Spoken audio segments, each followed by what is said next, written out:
Eric, scrimmage number 2 in the books, man. We're only 2 weeks away from all the excitement. We're going to give you the notes right off the bat here with some context, which can even be more difficult. We'll go position by position, all of that stuff. But y'all know the number one place to stay updated with your favorite team, that is Inside Texas. All the team news, battles, what happened in practices. Eric's got you covered through the entire season. And then, of course, recruiting. Always paying attention there. 2027 has some really exciting players you need to pay attention to as well. And then always our great analysis from Paul, Ian, that kind of stuff. Speaking of Paul, you need to buy his book, the 2025 Longhorn Football Prospectus, Thinking Texas Football. Breaks down the team and the SEC teams with a piece on recruiting from Eric, as well as the NIL landscape, roster management, all of that stuff. The links are in the description. You can buy the physical for your bookshelf or get it for your e-reader. Let's get it cracking, Eric. First things first, what's the context, right? If you don't know the context, the notes don't mean what you think they mean. So what was the practice? What was the structure? Yeah, you have to know the context so you can fight through the uncertainties of zero sum. It was similar to last week. They had, they went the length of the field, just basically like if you're starting with a kick, receiving a kickoff. And then they also did red zone. The length of the field is ones versus twos. So if you hear about a big play, in that scenario, then you know that it was, Ryan Wingo perhaps on a second team cornerback. But the red zone is ones versus ones. And they did a period of red zone that was live. And this week, the offense won. Last week, the defense won that period. And then the length of the field, which was live, full tackle, the defense won. Which last week, I think the offense did better. So it's kind of a little bit of a role reversal from the previous week. And then they also did thud tempo red zone and thud tempo length of the field. In total, it was about 90 plays. A lot of it was good on good. Some of it was ones versus twos.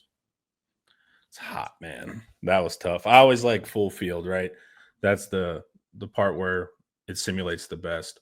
And then we had quick thing, no stress, but 3 guys went down. But Sark at the presser said, look, man, if this was a real game, they would have returned. Yeah. I'm just obsessed with this being a long season. So I'm being super cautious. Yeah. When I saw that tweet and I saw the first name on it I saw the Inside Texas tweet. The first name was Trevor Gooseby. I almost slammed shut my computer, man. Luckily I kept reading. Yep. Yeah, Gooseby is just a hand, I think, with him. He's fine. Yeah, they could have come back.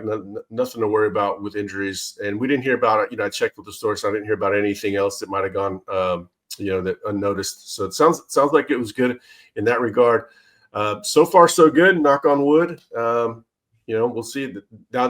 If there's an injury going forward, it wouldn't have happened. Maybe it would have happened during team scrimmage within a practice. But this will be the last real scrimmage. Next week is a mock game, and a mock game isn't like it's misleading. It's not an actual game. It's more of a glorified walkthrough. So unscathed so far. Cool. And then also, some of our burdens of the past couple seasons were penalties, whether that was pre-snap infraction, that kind of stuff.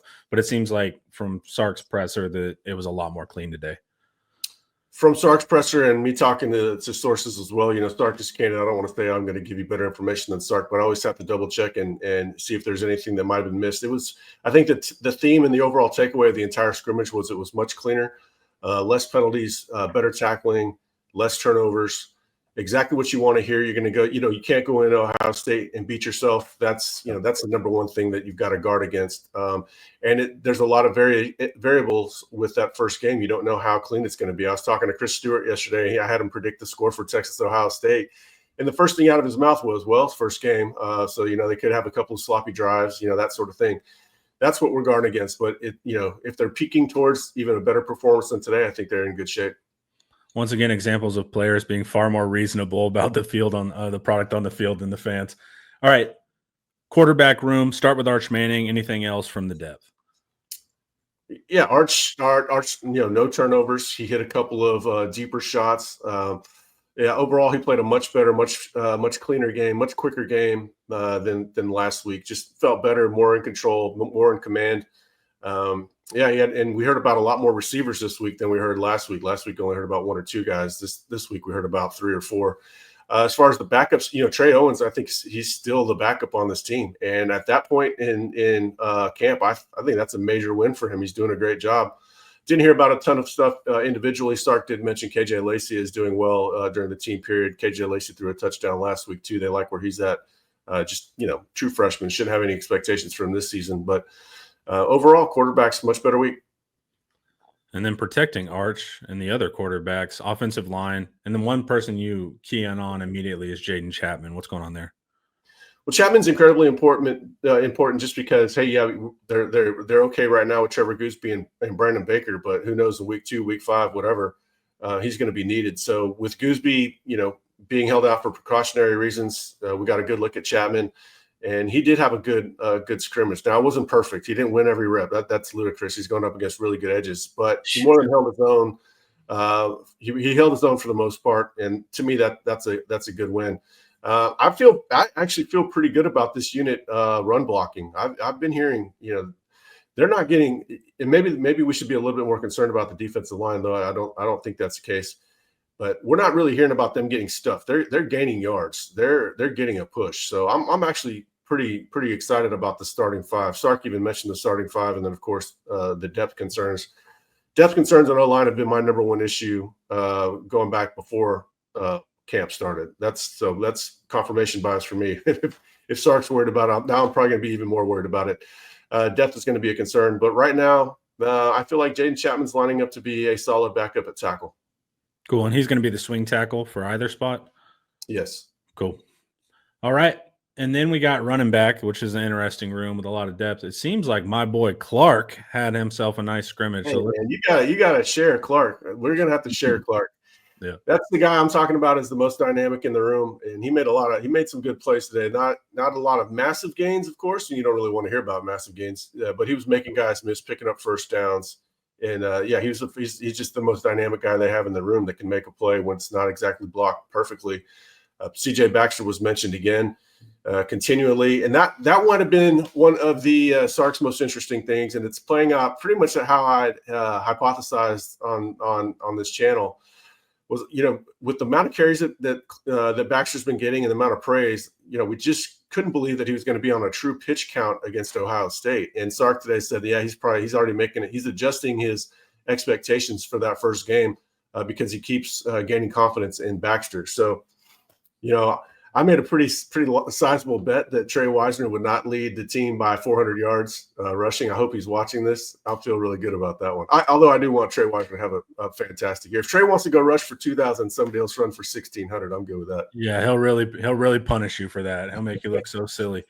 And then Baxter's presser, man, the other day, just you see why Sark loves him, man. He's just smart. He's all there, And the whole team has a soft spot for him. Like I said, Trey Wisner's Roshan in some ways, and then CJ is Bijan in some ways.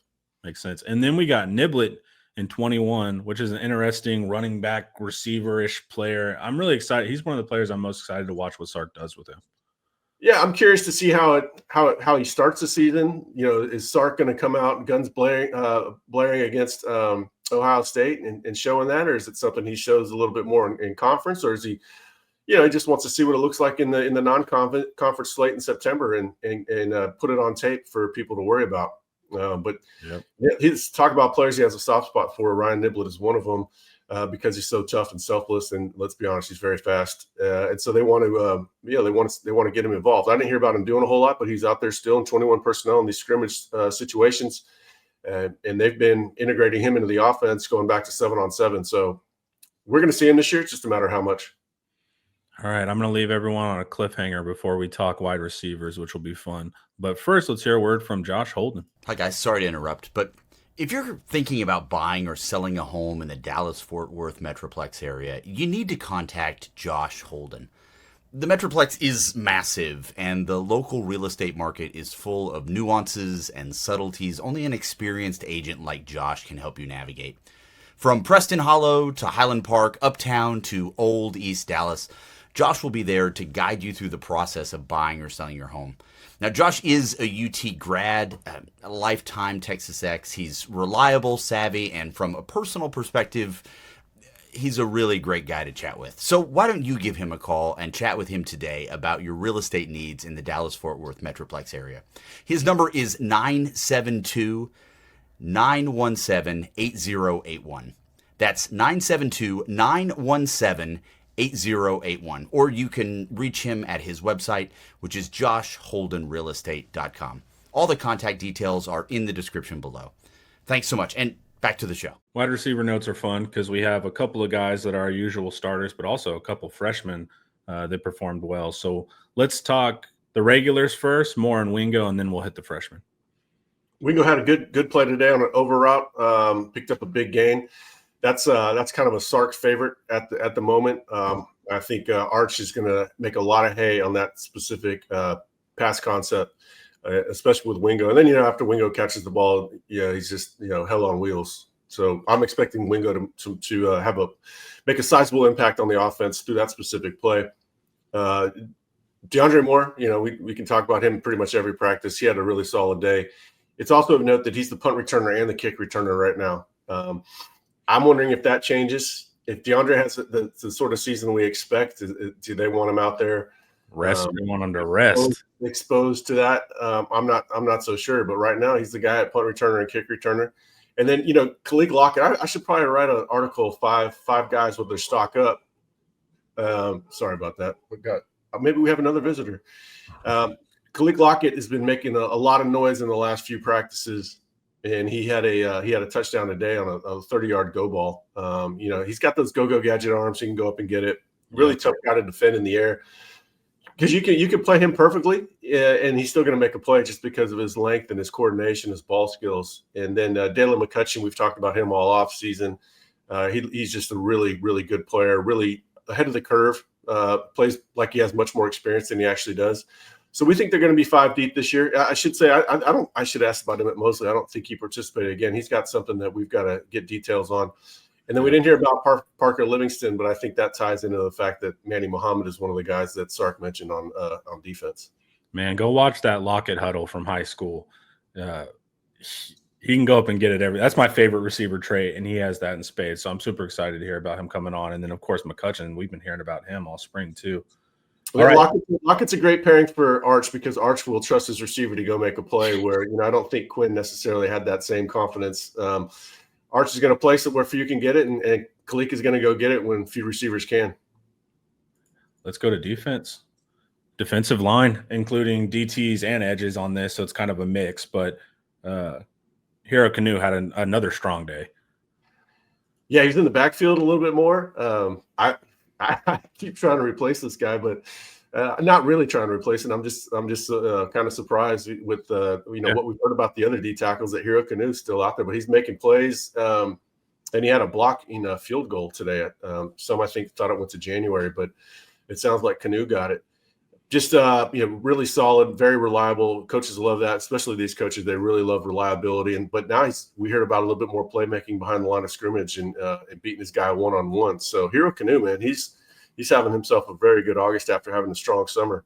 Colin Simmons, you can hear about him after every practice. His jersey was torn to shreds.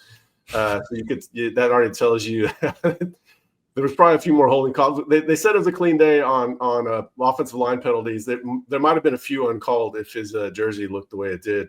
He's just a tremendous football player. What else can you say? Cole Brevard, strong game, and then Brad Spence. Haven't talked about him a ton since the move to Buck Edge, but he made a couple plays on the other side of the line of scrimmage as well. Cool. Yeah, Simmons, it feels like you don't even need to mention. It's just like, I expected. And then the second. If he's healthy, then he had a whale of a game. Yeah. And then linebacker at the second level seems like just kind of a clean, solid day.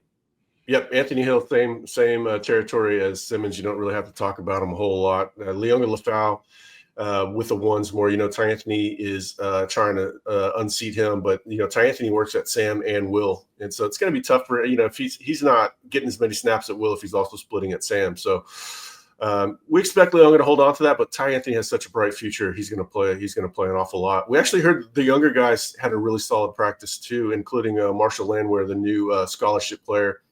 Bill Barnes was mentioned. It's just a really solid group, but I think these guys are benefiting quite a bit from the defensive line in front of them. And that's the D line doing their job. If they are, then it's a little easier for the linebackers to play freely. The linebackers were singled out for their ability in coverage today. The coaches put a lot of stress on them in coverage and their zone coverages, but they had a good game or a good scrimmage as far as that goes. Well, the coaches unfortunately did make a tactical error. By giving the walk-on the scholarship, you have to save that for a loss because everyone loves those videos. So if you just release it right after a loss, you get the fan base excited again. But hey, there might not be many losses to do it, Eric. No, I don't think so. Marshall Landwehr is a player that I've heard about for a couple of years. So that was good to hear that he got his recognition there. Special teamer too. Yeah. And then let's look at the DBs. Let's start at the star position, the much talked about star position. Who was getting the majority of the reps there today? Grayson Littleton. So we didn't hear about so when they were in 12 personnel, we didn't really hear about them sticking with nickel a whole lot. Sometimes they'll do that with Jelani McDonald there. Jelani got dinged up, and so I guess they wanted to just go with Littleton or go with their base, in which when they're out there in base, the nickel comes off the field. And that's when the Sam comes on. So Littleton got most of the reps I heard with the ones today. He played solid. The Kenoto Hudson is a very vocal coaching style, has a very vocal coaching style, a very demanding vocal coaching style, maybe a little old school. But Grayson's in a good spot. That we're still going to figure out, how they're going to defend Ohio State, but Grayson is going to play a whole lot of football this year. Between him and Banks, man, you're probably constantly hearing noise between offense and defense, coach yelling. All right, and then corner, Muhammad, who we've heard has been making some good strides, and you expect to have a breakout year. And then also Gilbo, who's kind of in a battley situation, all of that. What's the deal with the projected starters right now? Yeah, pretty good, really good day from Muhammad, and he's showing up more in run support. That he's always been kind of a wiry, strong player. He's showing up in run support. That's always good to hear. You have to show up in run support for this defense. It's kind of like blocking as a wide receiver. If you don't block, you're not going to play. Muhammad's doing well in that regard, and also doing really well in coverage. He can play pretty much any technique they ask of him, and he's comfortable. Gilbo, okay, solid day. He's going up against really talented receivers. I still think that Kobe Black, I think Gilbo's going to earn that job going into Columbus. But what happens after that is anyone's guess. Kobe Black is nipping at his heels, and Warren Roberson having a really strong camp. And finally, the safeties, man. What's the rotation looking like there? Because it was weird with, Williams coming back, and then sometimes guys were at nickel and blah, blah, blah. So kind of what were the starting rotation today for safety? Yeah, well, they rotated the main four. McDonald is kind of his own thing, and of course he was dinged up today. But they rotate the main four safeties, Taff and Williams, of course, and then behind them is Jordan Johnson-Rebel behind Taff and Xavier Filsaime behind Williams. That's just an indication that they're going to continue to rotate safeties like they have. They've been doing that really going back to 2023 is when they started rotating them quite a bit. That's going to be a continuation. It's not just about staying fresh within the game, but staying fresh within the season. Same rotation we see at D tackle. The corners are probably going to rotate. The corners will probably be 4 deep. They'll probably rotate 4 instead of 3. And then linebackers, they're going to rotate as well too. That's just all part of the plan, and that's why you see these safeties getting reps with the ones, because you might have Jordan Johnson-Rebel out there, but he's with the first team corners, or instead of just having him practice with the second team corners, you want him on the same page with the guys that he might play out. They're going to mix and match based on need.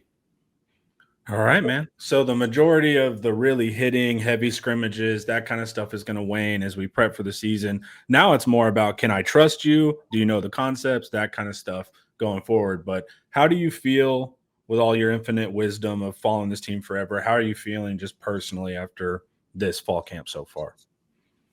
I feel pretty good. I wish I had a little bit more clarity on rotations through the sub packages and that sort of stuff. And maybe that's something I'll have a little bit more of over the next couple of weeks. This next week is going to be a simulated game week as far as practice goes. So they'll have their spiders on Friday and walkthrough and all that. It'll basically look just like a game week. We might pick up some things. I did like what Sarge said about feeling like he has 14 or 15 starters. That's kind of underlines what we've been talking about with the depth on defense, the fact that they'll play more defensive backs than ever before. Look at all the guys that can play it. You could have 6 starters just at D tackle alone. So I feel really good on D line. Same concern. I guess I'm just going to have this concern all season long is depth on the offensive line. It's unfortunate that we haven't heard about more guys stepping up, but I'm not super surprised by that. They probably should have gone portal. That's neither here nor there. They got to go to war with the guys that they have. And, right now I feel good. I haven't really, reading Paul's articles gives me pause on some of, Texas. Like I've started thinking a little bit higher about Clemson and maybe even Penn State. I'm still not buying the Bama hype. But I haven't seen anything to really pull me off my Texas pick so far. What about Ian's articles? Ian is too. We got to get on this show together, and we're going to go back and forth and discuss the pros and cons of Texas. I don't have the same concerns about Ian as far as the secondary coverage, and I think if Texas has those issues, I'm not sure Texas can exploit those same issues probably better than anybody. Certainly on the schedule. He mentions, oh, well, I said, well, Ohio State's got a walking penalty out there at cornerback. They can take him, they can beat him or the other guys. Oh, well, they'll just put in Zach Sanchez. Well, Zach Sanchez isn't as good as Kobe Black right now. So if you have that concern for Texas, you have to have that for Ohio State. So I don't have Ian's concerns. You guys can go to Inside Texas, argue with Ian, argue with Eric, argue with whatever you want. There's so many board members, and all of them like to argue with each other, so it's fun. Come over to Inside Texas, guys. It's all the greatest practice notes, battles, all that stuff. Like we said, this is refining season, right? The coaches are going to make their final tweaks. We'll have a far better understanding of what Ohio State's going to look like. Please come to Inside Texas. You guys can join for just $1 for your first week. Hell of a deal. And as a bonus, your membership includes a complimentary year to The Athletic. Buy Paul's book as well, guys. You will be a smarter fan. You'll enjoy it. Paul is funny and he's insightful. It will not be a boring read. I guarantee you that. All the links to that are in the description. Eric, thanks for these notes, man. You got them up fast, man. So yeah, but we're not playing. I got friends over. It's Saturday. There's beer to drink. I got to get the work done. Make sure to come over to Inside Texas. We're on pace for 400 articles this month, and it's not clickbait. Yeah, for sure. All right, everyone. Thank you guys for watching. Eric, thank you as well. And y'all have a great Saturday.